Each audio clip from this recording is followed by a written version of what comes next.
这是亚瑟王留下的那把时钟剑。上校跃跃欲试想将它拔出来，但他使出了吃奶的力气都没能成功。就在这时，一个全息投影出现了。他说自己就是亚瑟王，这里有他留给地球人的神秘遗产，但是只有智慧勇敢的人才能得到它。说完，亚瑟王就消失了。丹尼尔博士惊讶地说：“原来亚瑟王是几千年前来到地球的外星种族，这样他很多传奇的经历就解释得通了。但是他到底给地球人留下了什么宝贝？”几个人分成了2组，在山洞中寻找。丹尼尔博士发现了一个房间，走进去后，石门突然轰的一声关闭了。房间正中有一个小石台，上面放着1金1银2个小盆，小盆下面用古老的外星文字写着2句话，金盆下面写的是宇宙是无限的，银盆下面写的是盆中有宝贝。美女汪了忍不住打开了银盆，发现里面并没有宝贝，因为他们没有提交正确的答案来通过考验，所以引起了房顶的石板开始下降。汪了赶紧又打开了金盆，发现里面竟然也是空的。丹尼尔博士叫他不要乱动，他想起古人种族有一句谚语，真相只有一个，宇宙是无限的，那就应该打开金盆才是正确的。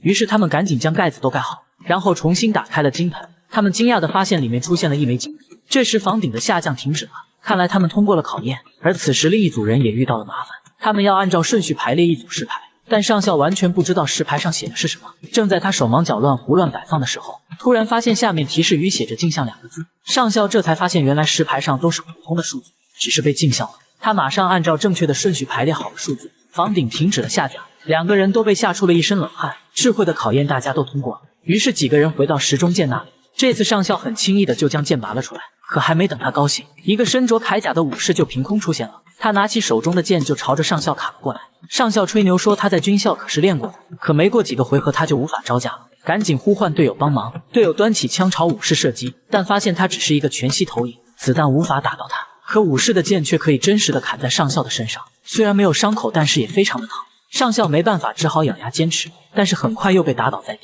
队友让上校把宝剑丢过来，帮他对付这个武士。结果上校将宝剑丢过去后，宝剑直接穿过了队友的身体。原来这个考验必须是拔出剑的人自己来完成。上校挣扎着跑过去，捡起了地上的剑，继续跟武士战斗。没有了依靠别人的想法后，上校爆发了自己的全部潜力。只见他疯狂地挥舞手中的长剑，连劈带砍，很快就将武士杀死了。全息投影消失后，上校将宝剑重新插回了石头里。突然间，他的周围变得金光闪闪，无数的金银财宝出现在了上校的身边，但他们对这些并不感兴趣。直到有人在财宝堆里发现了亚瑟王留下的奇怪机器，才让所有人又激动了起来。这个东西到底是干嘛用的呢？他们把小石头放了上去，这台神奇的设备马上就启动了。紧接着，他们穿越了几千光年的距离，2个人还不知道发生了什么，直到他们看到镜子中的自己，才明白过来现在是在别人的身体里。而此时他们在地球的身体已经没有了意识，躺在了病床上。科学家想拿下设备上的小石头，却发现根本就扣不下来。丹尼尔博士他们这时跟着人们来到了广场上，并在牧师的带领下做起了祈祷。他们在跪拜一个叫做 OI 的主，并且这一拜就是6个小时。2个人差点崩溃，但奇怪的是这里人好像不需要干什么活，每天大部分的时间都在做祈祷，并且都非常的虔诚。难道这里真的有神的存在吗？回到家的 Vola 在床底下发现了一本书，打开后里面竟然有2个小石头，跟他们在地球上发现的一模一样。看来是他们之间互相建立了连接，才让2个人进入到别人身体。这时突然有人敲门，丹尼尔博士打开门后，一个男人神秘兮兮的溜了进来，质问他们为什么没有去开会。丹尼尔博士只好跟他说出了事情，自己是来自另一个星球的人类。没想到男人听后没有特别的吃惊，反而非常的惊喜。他说自己是图书馆的管理员，他们最近发现了一些秘密，这里的神好像一直在欺骗他们，因为牧师一直跟他们说他们是由神带到这个世界的，并且不让他们进行任何考古挖掘。但是他们偷偷的挖掘后，发现了一些祖先留下的神秘科技，比如那2个小石头，他们怀疑自己被神给圈养了。丹尼尔博士说根本就没有神，但男人说这里的神是真实存在的，他们都亲身体会过神的力量。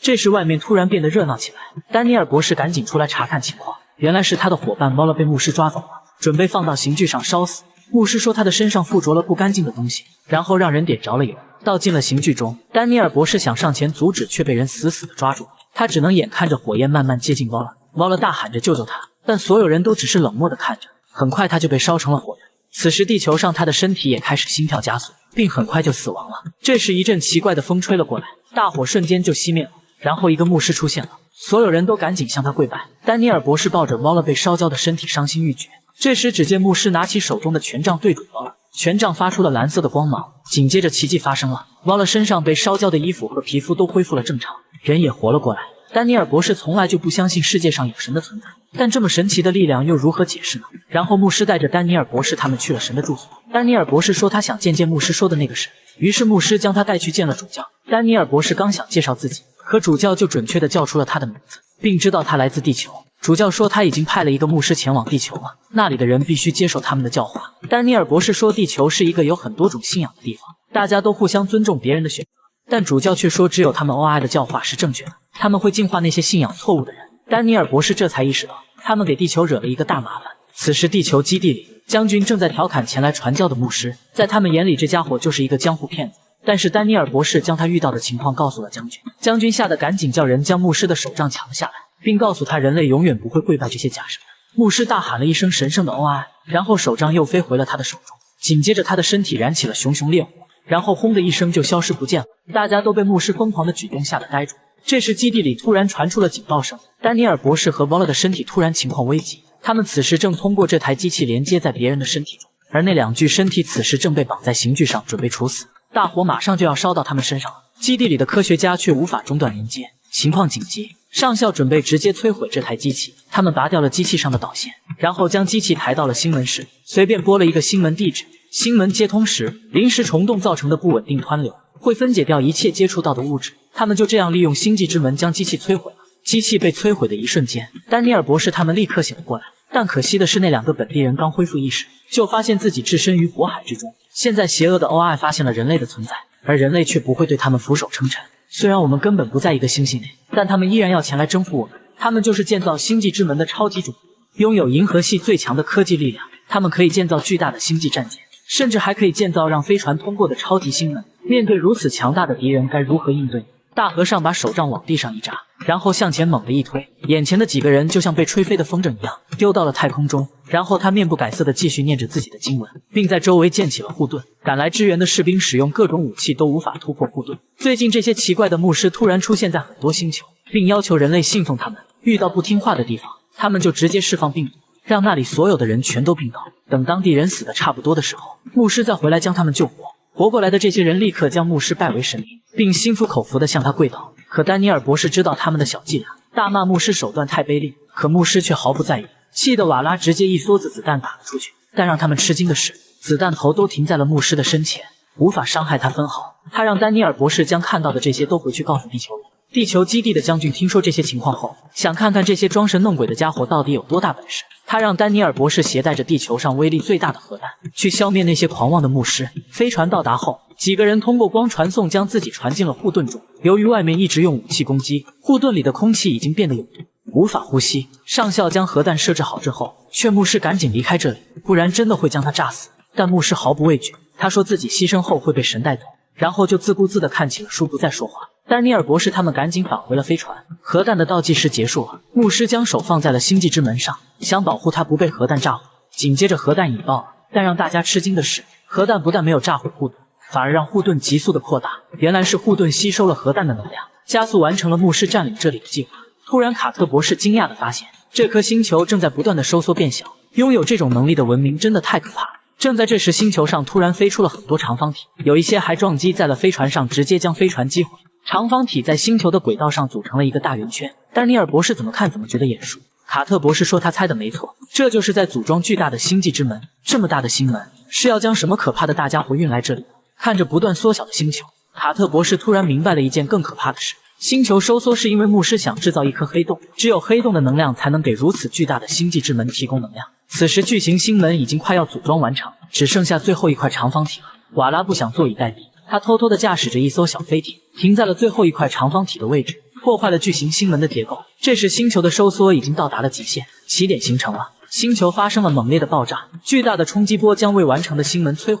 瓦拉在最后一刻开启了传送环，但是却没能成功返回飞船中。这个星际大骗子没想到还有自我牺牲的伟大精神。卡特博士说，黑洞形成的一瞬间，他监测到有一股物质流被吸了进去，可能瓦拉并没有死，他还活在宇宙的某地。屋子里凭空出现了一个小男孩，把卡特博士吓了一跳，而他下面说的话则更让人吃惊。他说自己就是卡特博士的前男友欧林，可欧林是一个眼神忧郁的成年帅哥，跟这个小孩子可完全不搭边。不久前，欧林还用微波炉给卡特博士做了一颗超级大的宝石，但因为欧林并不是人类，而是超级种族古人的一员，所以很多组织都想将他抓去研究。欧林不得已，只好自己制作了一个简易的星际之门，离开了地球。而这次他又突然回来，他说是为了阻止人类被毁灭，因为最近一种病毒在地球上飞快的传播，感染上的人几10个小时之内就会死亡。现在外面的世界已经乱了套，而释放这种病毒的神秘牧师欧林说他非常熟悉，他们很久以前和牧师的主人欧艾是同一个种族，但文明发展到顶峰之后，他们在哲学上出现了分歧。一伙人认为科学才是文明的最终目的，而另一伙人则对宗教信仰非常的狂热。两伙人最终到了水火不容的地步。后来科学派离开了故乡来到了地球，而宗教派一直在故乡发展壮大，他们靠人类对他们的精神信仰获得力量。宗教派的牧师来到地球后，想让地球人将他们当作神来膜拜，但地球人拒绝了他们。于是牧师对地球人释放了病毒，这是他们惯用的手段。很多星球都惨遭他们的毒手。欧林这次以孩子的样貌回来，是因为成年人的大脑装不下古人种族所有的知识，他要用这些知识帮助卡特博士研究药物治疗疾病，但他的速度必须要快，因为这些知识在他的大脑中正在渐渐的消失。于是大家赶紧开始了工作。欧林说这种病毒是用牧师的 DNA 作为基础生成的，如果拿到牧师的血样就很容易成功了。但这些牧师可是被他的主人升级过的人类，他们的大脑已经高度进化，不但可以控制任何物体，甚至可以随意操控人类的生死。这么强大的生物，想抓住它简直天方夜谭。可大家最终还是想到了一个疯狂的办法，他们制造了一台设备，这台设备能产生超声波立场，理论上可以阻断牧师大脑中超能力的部分，但是超声波的具体频率还不清楚，所以要在实战中测试，这可是个要命的活。上校他们来到了一个牧师经常去的星球，并把设备埋在了土里。没多久牧师就来了，他们将牧师引到设备的范围内，为了测试设备是否有效，上校冒险去挑衅牧师，牧师一挥手就将上校打飞了出去，然后又让他悬浮在半空中，质问他为什么要挑衅自己。这时丹尼尔博士在一旁切换不同的频率，测试机器是否有效。上校跟牧师东拉西扯拖延时间，最后牧师失去了耐心，掐住上校的脖子。就在他快要窒息的时候，牧师的超能力突然消失了，上校狠狠地摔在了地上，设备终于生效了。牧师很惊讶，还不知道发生了什么。此时上校赶紧爬起来将他打晕了。牧师醒来后发现已经被踩了血氧，他想拿回自己的权杖，却发现自己已经没有了超能力。为了说服他，将军带着欧林来到了他面前。欧林以古人的身份告诉他，他们的神欧艾欺骗了他们，欧艾是利用信徒的信仰力量为食的，所以他们是不会让牧师死后加入他们，分享他们的力量的。牧师不愿相信这个事实，挣脱了设备的控制，把将军拖过来掐住了他的脖子。上校赶紧从后面开枪射杀了牧师，但此时将军已经被牧师注入了病毒。大家赶紧返回了地球基地，虽然采集到了牧师的 DNA， 但第一批病人已经开始死亡，等不及新研发的药物了。幸好此时 Teal'c 劝降了一个牧师，他愿意治疗被感染的人类。只见他释放了手中权杖的光芒，整个基地里的病人都被治好了，但他因为背叛了欧艾，身体瞬间燃烧了起来。紧接着他随着这团火消失了。在欧林的帮助下，卡特博士终于制作出了抗病毒的药物，但欧林的记忆也全部消失了，就连他最爱的卡特博士都不认识了。为了帮助人类，他放弃了升天古人的身份，变成了一个地球上的普通人。看来理智的科学派古人的道德感要远远高于狂热的宗教派，而宗教派来到银河系也不是为了小小的人类，他们的目标是老对手科学派古人，我们人类只是他们斗争的牺牲品。情到深处的两个人正要亲亲，却感觉好像有什么不对劲，低头就看到有一双大眼睛正在盯着他们。外星人催他们赶紧去干活，两人只好尴尬的乖乖听话。卡特博士回到他的工作室，里面竟然还坐着20几个跟他一模一样的自己，他们来自不同的平行宇宙，莫名其妙的困在这里无法返回。经过这20多个卡特博士的共同努力，他们终于找到了问题所在。原来他们都是通过星际之门来到我们世界的，我们的星际之门路线上突然多出了一个黑洞，导致多个宇宙之间的虫洞互相连接上。虽然问题找到了，但是要从无数的宇宙中返回属于自己的内力，几乎是不可能的。于是他们找到了外星盟友阿斯加德人帮忙。阿斯加德人远超地球科技水平，但他也无法让这些人回到自己的世界。最后他说，只能想办法修复虫洞的缺口，不再继续让其他人来到这个世界。SG-1 小队出发去黑洞附近执行这个任务，和他们一起去的还有第一组误闯进我们世界的几个人。他们到达黑洞附近后，刚准备要干活，突然平行宇宙的几个人夺取了飞船的控制权，转头飞向了其他地方。被关起来的上校一直吵着要和自己聊聊，而平行宇宙的上校自知理亏，不敢面对自己，但最后他们还是见了面。上校问他们的目的是什么，他们说是为了拯救自己星球上的人民。原来他们自己世界的0点模块能源用光了，想拿走我们世界的这一个回去使用。他们来到我们的世界也是计划好的，跟黑洞没有关系。原来他们在虫洞上打破了一个缺口，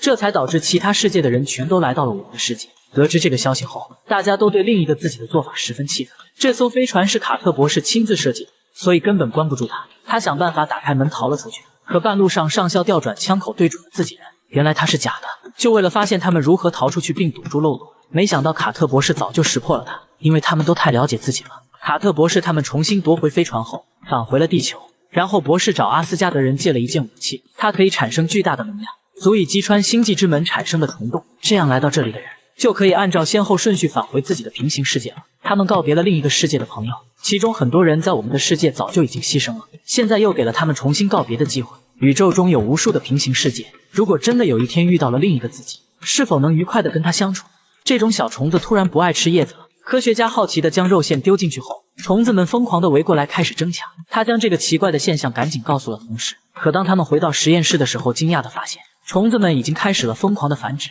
早已塞满了培养箱。突然他们挤爆了箱子掉了出来，吓得科学家赶紧关闭了大门，并启动应急系统销毁了所有虫。可是有一只逃了出来，还在科学家的胳膊上咬了一口，科学家赶紧将它丢在地上踩了个稀碎。正当大家认为已经没事了的时候，被咬的科学家突然倒下了，这肯定跟他被虫子咬到有关。此时正赶上中国代表前来评估他们的研究项目，负责人担心事故会对项目产生负面影响，便准备将科学家偷偷送出去治疗。可刚将科学家抬出来，士兵们就发现他有些不对劲，紧接着从科学家身体里爬出了无数的小虫子，吓得大家赶紧保护着代表们开始撤离。他们放弃了基地，跑到了外面，准备前往10公里外的另一个安全的地方等待救援。但是这些小虫子都是在地下活动的，很难发现他们。带头的士兵突然间被虫子包围了，很快就把他杀死并吃光了，吓得大家赶紧躲进了一个四面岩石的山洞中，并向地上开枪射击。地下活动的虫子被子弹巨大的震动吓退，刚停下来喘口气的代表们质问这些可怕的虫子到底是怎么回事。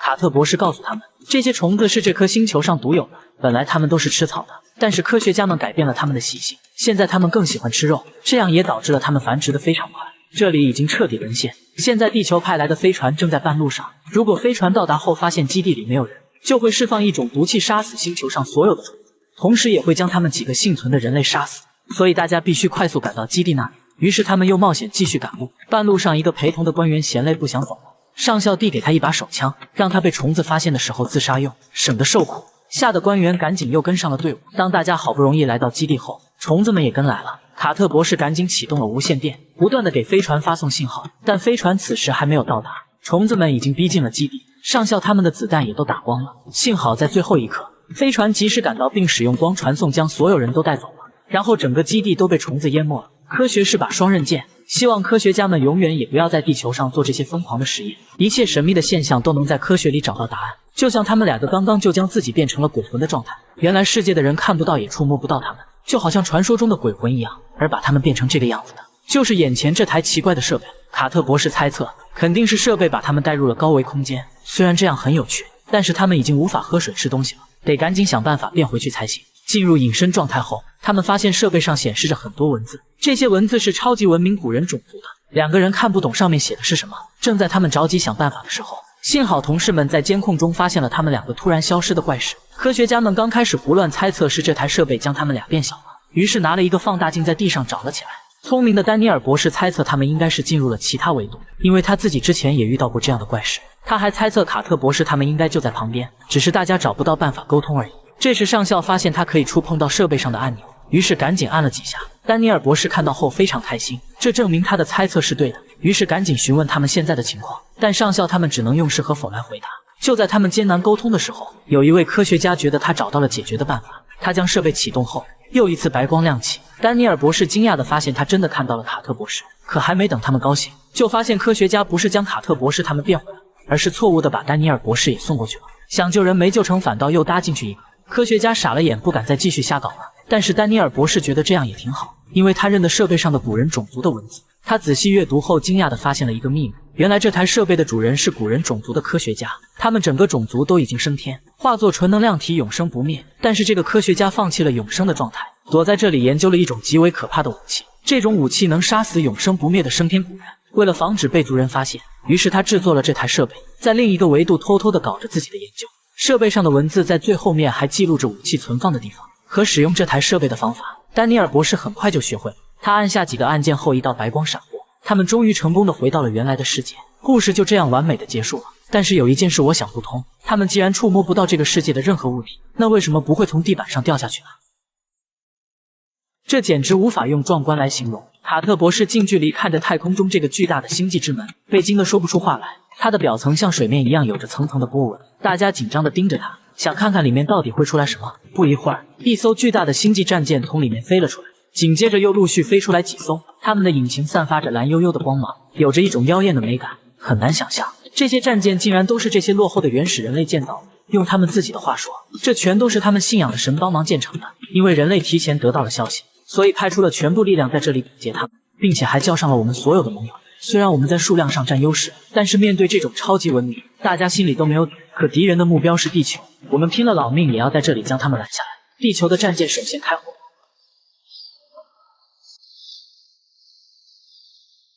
但是这种原始的导弹武器根本无法突破对方的护盾，敌人马上就还击了。只有阿斯加德人送给人类的护盾可以勉强抵挡，而那些可怜的盟友则直接就被打爆。整个太空战场异常的惨烈，凡是被击中的战舰立刻就被摧毁。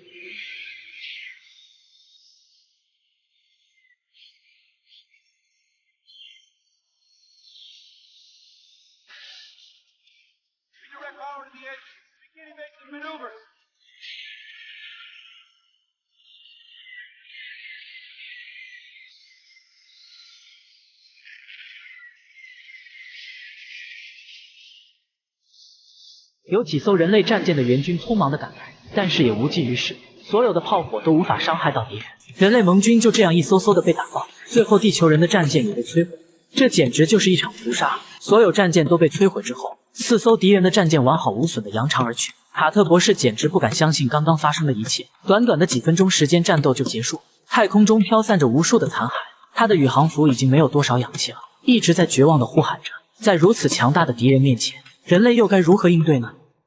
小女孩出生后第一次来看望妈妈，爸爸见了她吓得立刻跪倒在地上。妈妈着急地想起身看清楚女儿，但是生产的疼痛让她无法动弹。女儿赶紧走了过来，将小手放在妈妈的身上，并用金色的眼睛看着妈妈。妈妈瞬间感觉不到疼痛，这个刚刚生下来10分钟的女儿治好了妈妈生她时造成的身体损伤。小女孩飞快地长大着，1小时后妈妈再次见到她的时候，她已经有10几岁的模样。女孩说自己长得太快了，肚子饿得很，于是大口大口地吃起东西来。妈妈担心她再这么快速地长下去的话，很快就会死掉了。女儿告诉妈妈不用担心，她说自己是神创造出来的，永远不会死。妈妈并不相信有神，她知道女儿是被超级文明制造出来的，只是借用了她的肚子将孩子生了下来。超级文明想将女孩当做他们的代理人，去做一些他们不方便亲自去做的事情。比如说，现在女孩正带领着无敌舰队飞向地球的方向，她要强迫地球人信奉他们为神，不听话的就全部杀光。妈妈尝试教育女儿不要带着一群人来银河系打打杀杀，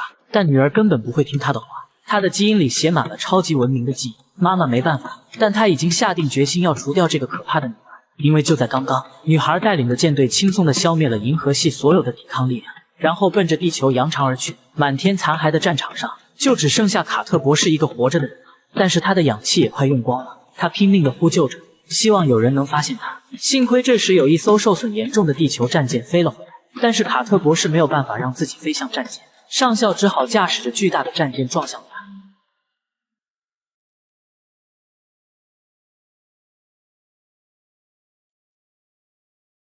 一顿危险的操作之后，好运气的卡特博士终于得救了。然后这艘地球战舰赶紧去追踪敌人，因为丹尼尔博士混进了敌人的战舰。此时他找到了女孩的妈妈，准备和她一起杀死小女孩。可是，在和敌人发生战斗的时候，沃勒为了保护丹尼尔博士而受伤了。小女孩赶紧去治疗妈妈，可还没等她把妈妈的伤治好，就被丹尼尔博士打晕了。气得沃勒将丹尼尔博士大骂了一顿。就在他们想办法带走女孩的时候，一个牧师出现了。丹尼尔赶紧向他射击，却发现手中的武器已经失灵了。于是他掏出手枪准备打死小女孩，可是他的妈妈狠不下心，拦住了丹尼尔博士。就在牧师准备出手的时候，正好地球的战舰赶了过来，将他们传送回了飞船上，一路向着地球飞快地逃了回去。整个世界的人睡着后全都没有醒来，他们都安详地躺在自己的家里死去。这么诡异的情况，上校他们倒是头一次遇到。他让几个人赶紧去调查这些人的死因，看看有没有传染性，而其他人则去了森林里，继续完成他们来这个世界的任务，就是寻找一件传说中威力巨大的超级武器。他们走在森林中，突然发现这里异常的安静，原来这个世界早就已经没有了任何生物，动物们也全都在睡眠中死亡了。很快到了晚上，值班的士兵坐着无聊就睡着了，上校走过来推了士兵一把，却发现他直接就倒在了地上，并且怎么都叫不醒。大家立刻警觉起来，赶紧通知所有人都不许睡觉，然后马上化验了每个人的血液，结果发现白细胞全都升高了，这证明了他们每个人都已经被感染了。于是上校联系基地，给他们送来了很多可以保持清醒的药物，让大家吃了下去。科学家在每个人的血液中都发现了一些很小的寄生虫，可能就是这些寄生虫让人们无法醒来了。几个小时后，他们去检查那个睡着的士兵，却发现他已经死亡了。卡特博士他们赶紧解剖了士兵的尸体，结果在他的大脑中发现了一只寄生虫。这只寄生虫跟他们在血液中发现的一样，只是变大了几千倍。仔细研究后发现，寄生虫的体内全是褪黑素。褪黑素是我们的大脑在睡着的时候产生的。原来寄生虫就是以这些褪黑素为食物，等它们吃饱后很快就长大了，挤占了人类的大脑空间，造成了死亡。但是目前我们没有办法消灭这种寄生虫，现在所有人都已经困得不行了，随时都有可能会睡着。这时上校他们在一个山洞中寻找着超级武器，武器没找到，却意外地发现了一只活着的蜥蜴，这是他们在这个世界看到的唯一活着的生物。上校猜测它的身上可能有抵抗寄生虫的秘密，于是他和小伙伴想办法抓住了蜥蜴。这时上校已经困得无法再爬起来了，躺在地上秒睡了过去。小伙伴只好自己抱着蜥蜴跌跌撞撞地跑出了洞穴。幸亏这时从基地赶来支援的科学家们发现了他，这时卡特博士他们都已经扛不住睡着了，同事们赶紧利用蜥蜴制作了一种免疫血清，孤立了他们血液中的寄生虫，然后将这些可怕的寄生虫给饿死了。之后大家全都醒了过来，恢复了正常。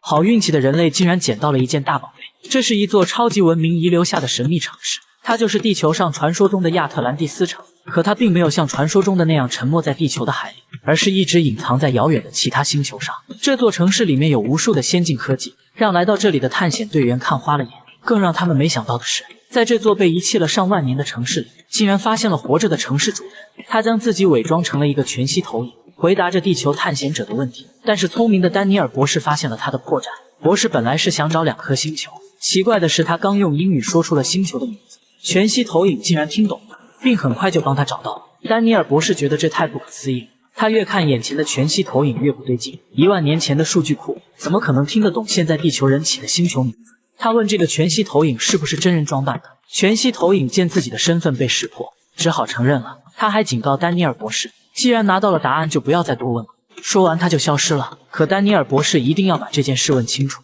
在他不停的呼唤下，女人终于又现身了。她说自己就是亚瑟王传说中的女巫摩根勒夫，但她真实的身份其实是一个升天的古人种族。当年梅林在地球上偷偷制造可以杀死升天种族的武器，后来被升天种族发现了，于是他们派摩根勒菲去监视梅林，所以他知道武器藏匿的位置。而丹尼尔博士刚刚问他的2个星球，就是存放那台超级武器的地方。摩根勒菲之所以不愿用真实的身份露面，是因为他们升天种族有个规定，那就是不允许他们干涉低等文明的事情。丹尼尔博士说，这已经不仅仅是低等文明自己的事情，他们升天种族中的宗教派如果征服了地球上的人类，得到了地球人信仰的力量，那么他们就有能力去消灭摩根勒菲这伙科学派。摩根勒菲知道他说的有道理，犹豫了一会儿，终于答应了丹尼尔博士。可他刚想说出武器的秘密，就被一股强大的力量给拉走了。丹尼尔博士知道他肯定是被自己种族的人带走了，因为怕他破坏了升天种族的规矩。好不容易看到的希望又破灭了，丹尼尔博士知道后面的路只能人类自己走了。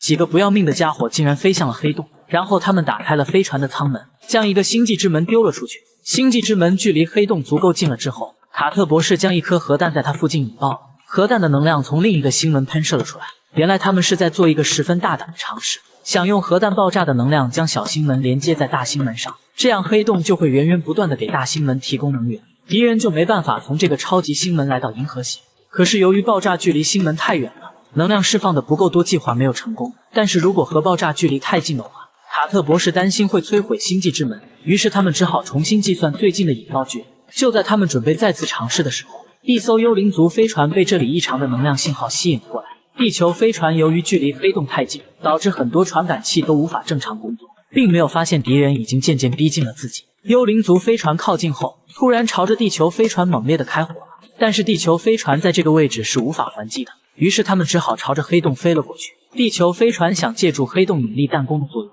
绕飞一圈后将飞船加速，然后抛离这个可怕的黑洞。此时幽灵族飞船也不要命的跟了进来，并在后面不停的朝他们开火。地球飞船眼看就要挺不住了，幸亏他们绕着黑洞飞了一圈，及时的逃了出来，并引爆了放置好的核弹。正好幽灵族飞船经过那里被炸了个粉碎。而此时巨型星门这边，敌人的战舰暗示过来巡逻了，他们发现这边多了个小星门，于是掉头过来查看。这时核弹引爆被释放出来的火焰从小星门里喷了出来，敌人战舰的护盾轻松地抵抗住了核弹的火焰。但是此时虫洞的连接跳转到了超级星门上，巨型星门喷涌出一个巨大的不稳定涡流，这股涡流可以分解一切物质。就这样，强大的敌人战舰被分解掉了一部分，然后炸开了花。人类依靠自己的智慧，终于在强大的外星文明面前扳回了一局。他扔出去的石头竟然悬浮在了半空中，附近还有很多人都像是被定格了一样站在那里。原来这里有一个看不见的时间陷阱，闯进去后里面的时间慢得像停止了一样。他们通过扔石头的巧妙方法，在这片时间陷阱里找到了一条小路穿了过去。可他们刚脱险，就又被困在一个圆形立场中。里面有个男人说他已经被困在这里3天没吃东西了，就因为他好奇的想看看箱子里有什么。可箱子打开后里面竟然是空的。这群人冒险来到这里，其实是在找一个传说中的人物——大魔法师梅林。因为他们发现梅林这个人在历史中是真实存在的，但他并不是什么魔法师，而是一位高等级的外星人。他在地球上留下了美德之卷，上面写着如何才能找到他。这个人必须拥有谨慎、仁慈、博爱、智慧和信念5种美德才行。而刚刚他们穿过时间陷阱，就是通过了谨慎的考验。丹尼尔博士猜测这个箱子也是考验的一部分。他觉得大家不应该光想着索取，也要有所付出才行。于是他让每个人都拿出一件物品放进箱子里，之后他盖上了盖子，立场果然消失了。一行人继续向前走，传说中的梅林就在前面的大山里。他们来到一个洞口后，上校把枪口对准了带路的老人，因为刚刚老人无意间说出了一句古人种族的谚语，被上校他们识破了。老人索性也不再装下去了，他显出了真身，原来他竟然是高等外星人奥里亚。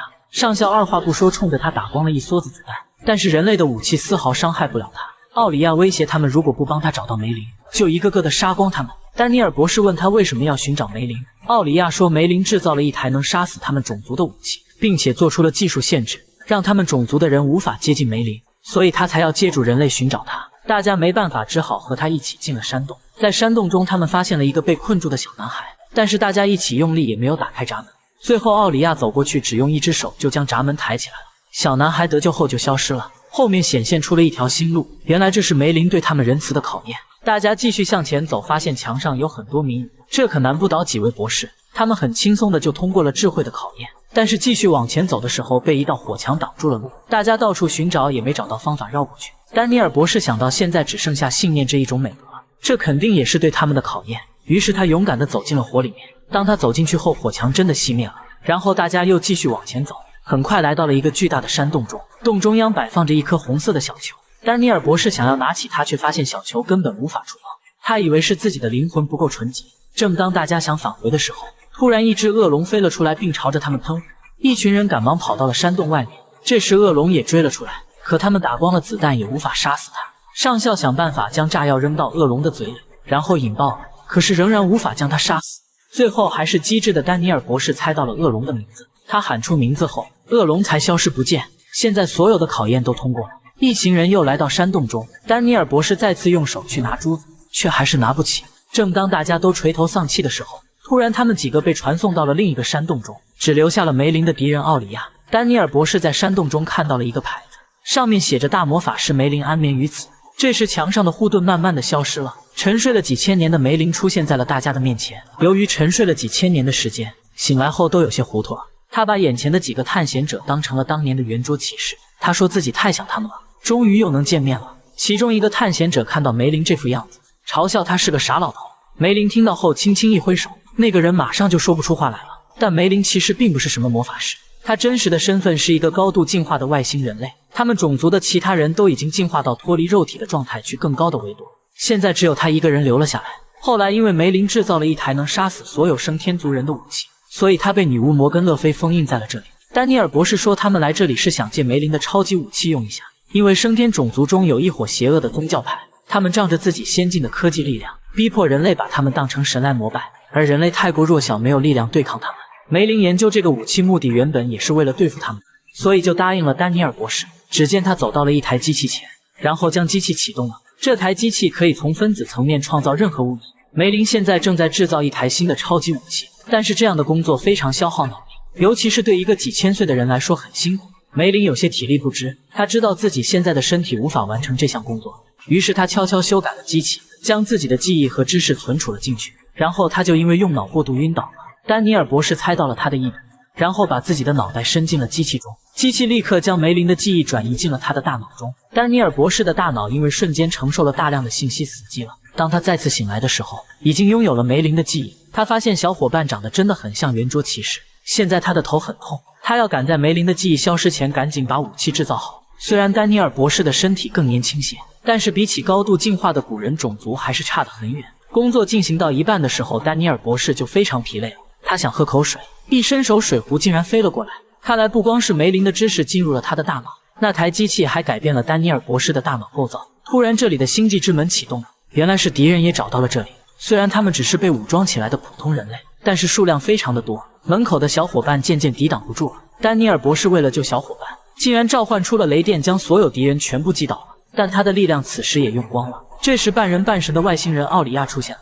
丹尼尔博士此时还没有完成超级武器的制造，所以没办法对付他。奥里亚走出山洞，准备杀死所有人。就在他发动攻击的时候，丹尼尔博士用尽最后一丝力气帮小伙伴们抵挡住。他让小伙伴们赶紧撤离，自己随后就跟过来。但是敌人很快找上门来抓走了丹尼尔博士，并将他改造成了牧师，因为丹尼尔博士的身份最适合去转化地球人。但没想到的是，丹尼尔博士脑子里还有一个大魔法师梅林。梅林移除了敌人对他的洗脑，恢复正常的丹尼尔博士继续完成了武器的制造。他想把这个武器送去敌人的老家，将他们全部消灭掉。但是此时星际之门已经被地球人连接上了黑洞，他的武器无法送出去。为了关闭星际之门，丹尼尔博士故意被地球的小伙伴抓走了。他对小伙伴说出了自己的计划，但是大家看他现在的样子都不敢再相信他，还将他关了起来。丹尼尔博士理解大家对他的不信任，但是他知道自己必须完成这个计划，于是他利用身体里梅林的力量逃了出来，然后占领了地球人的飞船，并驾驶着它来到了星际之门这里。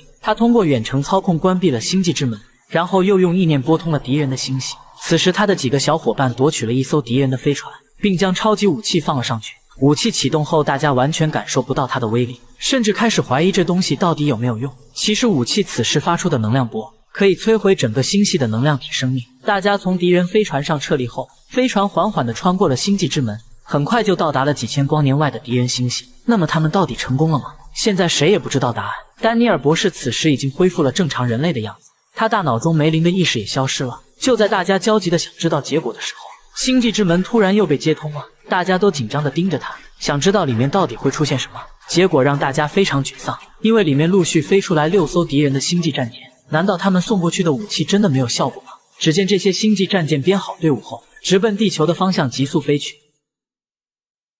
他们炸毁了自己的星球，整个种族都在爆炸中灰飞烟灭。自毁前，他们准备将所有的知识全都毫无保留地送给人类，并将他们最先进的武器和设备都安装在人类的飞船上。听到这个消息，大家都感觉难以置信，因为我们之前曾经苦苦哀求他们好多年，但他们都不愿传授给我们知识，他们害怕这样会影响人类文明的发展进程。而现在突然改变主意，是因为他们整个种族都要灭亡了。由于他们几千年前放弃了自然繁殖的进化方向，所以现在他们每个人都是克隆体。虽然这样做免去了死亡的烦恼，但这也造成了他们整个种族基因的退化。他们为了不再承受因为退化所造成的痛苦，而选择了集体自我毁灭。剩下的时间不多了，大量的阿斯加德人登上了人类飞船，将最先进的能源系统、武器系统和防御系统等全都安装在了人类这艘原始的飞船上。卡特博士非常舍不得这些老朋友，因为友好的阿斯加德人曾经无数次帮助过我们。卡特博士觉得一定有办法解决他们的退化问题，但阿斯加德人说所有的方法都已经尝试过了。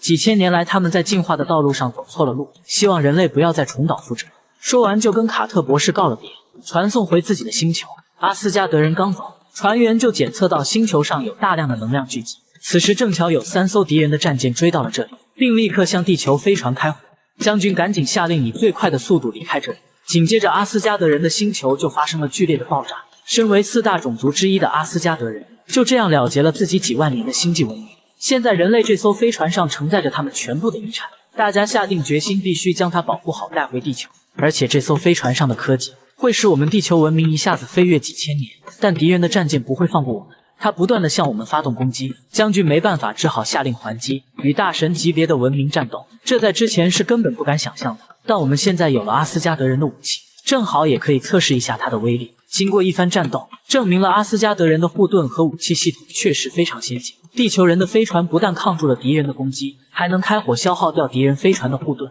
在地球飞船不断的攻击下，敌人的战舰很快就扛不住了。最后竟然被直接打爆了，这是我们从没有过的胜利。可还没等大家庆祝，剩余的2艘敌人战舰也跟了上来。刚刚经历过大战的地球飞船还没有恢复好，就又被迫进入了战斗中。他们拼尽了全力，又打爆了1艘敌人的战舰，但是地球飞船护盾的能量已经被消耗光了，再被击中一次就会被摧毁。此时敌人的能量武器已经发射了过来。就在这危急时刻，卡特博士启动了阿斯加德人留下的时间膨胀设备，飞船外的一切都进入了静止状态。敌人战舰射出的能量数像被冻结了一样停在那里，但它并没有真正的停下，而是在以极慢的速度接近飞船，但飞船里的时间流速是正常的，这样就给了卡特博士他们足够的时间来想办法躲避这致命的一击。但脱离时间膨胀后，能量射线到达飞船的时间只有 0.86秒，所以卡特博士模拟了很多次不同的方案，但都无法躲避这致命的一击。幸亏飞船上的食物和水还够他们生存3个月。在这段日子里，卡特博士冥思苦想，尝试了各种办法，可最后都失败了。他觉得他们必死无疑了。但好消息是，他发现了阿斯加德人留下的宝贝机器。这台机器可以从分子层面凭空制造出任何物品，这下子他们吃穿不愁了。唯一的烦恼就是被困在这里无法出去。为了不把自己憋疯掉，他们都在给自己找些有意思的事情做。卡特博士给自己做了一把大提琴消磨时光，将军也在卧室里养起了花花草草，还有一些人居然憋出了爱情的火花。这样被囚禁的日子一过就是30多年，能量射线一直在缓慢地爬向飞船。这一天，最年长的将军离世了，大家都很悲伤。难道自己也要孤独地老死在这里？卡特博士这几十年一直在努力地想办法。突然有一天吃饭的时候，他静静地对大家说，已经找出了逃离的办法。队友们听到后都呆住了。卡特博士继续说，虽然办法想出来了，但是飞船维持这几十年的时间膨胀装置已经将能量消耗光了，这真是太讽刺了。好不容易想出解决办法，却没有能量去实施他的计划。上校突然想到了什么，他走到卡特博士身边，拉着他走向窗边，指着窗外的能量射线，他说，这不就是你要的能量吗？卡特博士大脑中的思路一下子就被打开了，他觉得这个疯狂的办法可行。按照他的计划，一切顺利的话，所有人都会回到年轻的那个时候，但是他们必须有一个人留下来，才能改变过去自己的错误行为。Teal'c自告奋勇要留下来，因为现在的他已经150岁了，飞船里浪费的这几十年时间对他来说不算什么。于是他们准备好了一切，将 Teal'c 放置在立场之中。卡特博士关闭了时间膨胀装置，时间恢复正常流速后，能量射线马上就击毁了飞船，大家瞬间全都死去了。不过很快能量就被收集起来，并重新启动了时间控制设备，时间在飞快的倒退，很快就回到了他们被击中前的那个时候。卡特博士像上次一样，刚要启动时间膨胀装置，却被30年后来的 Teal'c 一把拦住了。他把编好程序的水晶给了卡特博士，飞船成功的躲开了致命的一击逃走了。回到地球后，大家都很好奇这几十年他们在飞船上是怎么过的。Waller一直追着问 Teal'c 自己到底跟谁结婚，但 Teal'c 始终保持着神秘的微笑，什么都没有告诉他们。村庄旁的小山突然剧烈的晃动起来，一架飞行器从小山里缓缓的升起，紧接着飞行器喷射出一股巨大的能量，离开了这颗星球。村庄被摧毁了，但里面的人早已登上飞行器撤离，只留下了一个神秘的大箱子。几百万年后，一群地球人驾驶着星际飞船，满宇宙寻找着这个被埋藏的真理之箱。由于目的地在遥远的其他星系，所以他们准备通过巨大的星际之门快速到达那里。大家都是第一次穿过这么大的星域，显得有些激动。整艘星际飞船就像扎进了一个大水池，没入的部分立刻被星际之门分解成分子状态，然后通过虫洞将它们传送到了几千光年外的世界。到达埋藏地点附近后，这里已经完全没有之前文明存在过的痕迹，到底去哪里找呢？正当大家犯难的时候，丹尼尔博士竟然看到了大魔法师梅林的身影，他赶紧叫来了小伙伴。大家搬开表面的石板之后，下面竟然露出了一个地下通道的入口。大家钻进去后四处寻找起来，没多一会，丹尼尔博士他们就找到了真理之箱。大家把它从乱石堆里挖出来后，丹尼尔博士认真的研究如何打开这个箱子，一旁的小伙伴却着急的一把掀开了它的盖子，发现里面竟然什么都没有。丹尼尔博士说，这个箱子必须用正确的方法打开才行。地洞里的环境不太稳定，大家决定先将箱子搬出去再说。而此时敌人的飞船也来到了这颗星球，并立刻向地球飞船开火。地球飞船寡不敌众，只好赶紧溜走。敌人派出了很多地面部队袭击了丹尼尔博士他们，最后将几个人和箱子一起带走了。被关在监狱里的丹尼尔博士恍惚中见到了梅林，这一路上寻找真理之箱都是他在暗中指引。丹尼尔博士说他受够了被戏耍，让对方显出真实身份。梅林想了想，摇身一变，原来他正是古人种族的摩根勒菲。他说自己之所以帮助丹尼尔博士找到真理之箱，就是为了借人类之手使用它，然后削弱自己敌人的力量。这时他所说的那个敌人现身了，这个人正是包了的女儿奥里亚。此时的奥里亚已经不是普通的人类了，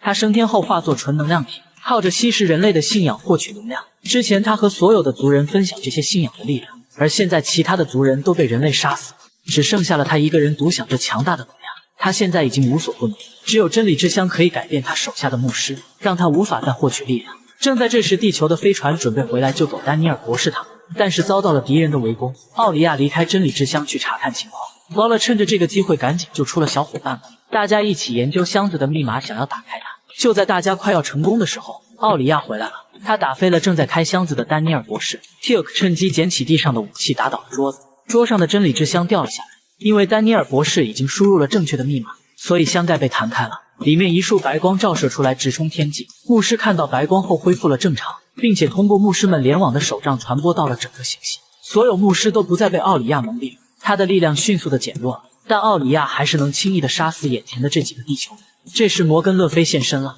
他和奥里亚同属于纯能量体的升天种子。摩根和奥里亚发生了一场激烈的战斗，一阵电光火石之后，两个人全都消失不见了。人类利用自己的智慧和勇气，终于战胜了这个神一样的敌人。